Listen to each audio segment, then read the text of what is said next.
has meant that our scientists can look with greater accuracy into the deep history of our planet. And remember, we're talking about millions of years here. Yeah. And tonight's episode, it focuses on the worst, mass extinction the planet has ever seen. I mean, we're talking about 90% of the species gone. Yeah. I mean, how did it happen? Well, mass volcanism.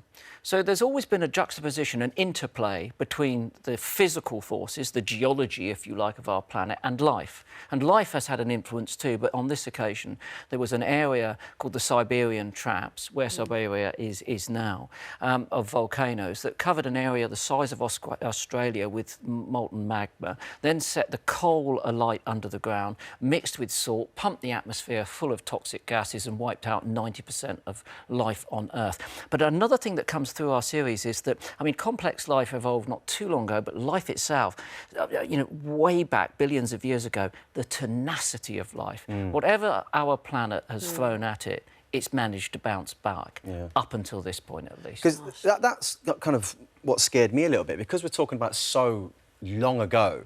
I mean, humans weren't around, so we didn't have kind of the impact of what global warming and all the stuff that we're putting into the environment.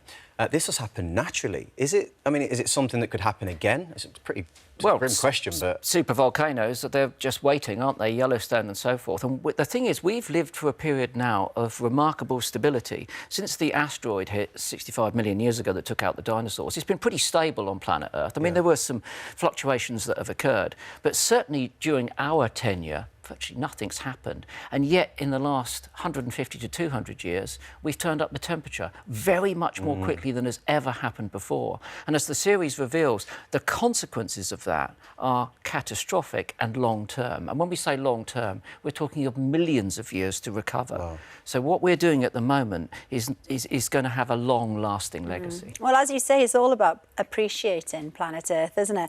Lee has been in touch, and he says, how does the normal person help fight climate change? We know you've been on many times talking about this. I mean, what would your advice be now? Well, I think I'd go back to Chris Van Tulleken's point, and that is that we're fortunate in the UK that every day we get to eat, most of us, and we can choose up to a point, and we've seen restrictions there, what we put in our mouths. So yes, we can fight the fossil fuel problems, but also food through intensive agriculture, destruction of habitat for more intensive agriculture, leads to an enormous amount of emissions. So cutting back on meat, cutting back on dairy can make a difference, and we have that choice ourselves. So I think the most immediate way that we connect with nature and the environment is through our food. So make good choices if you can afford to. Even one day a week, isn't it? Even if it's meat-free one day a week. It's about moving in the right direction. I mean, I'm a vegan. I'm not sitting here saying go vegan. I'm saying move in that direction, and that's positive. Brilliant.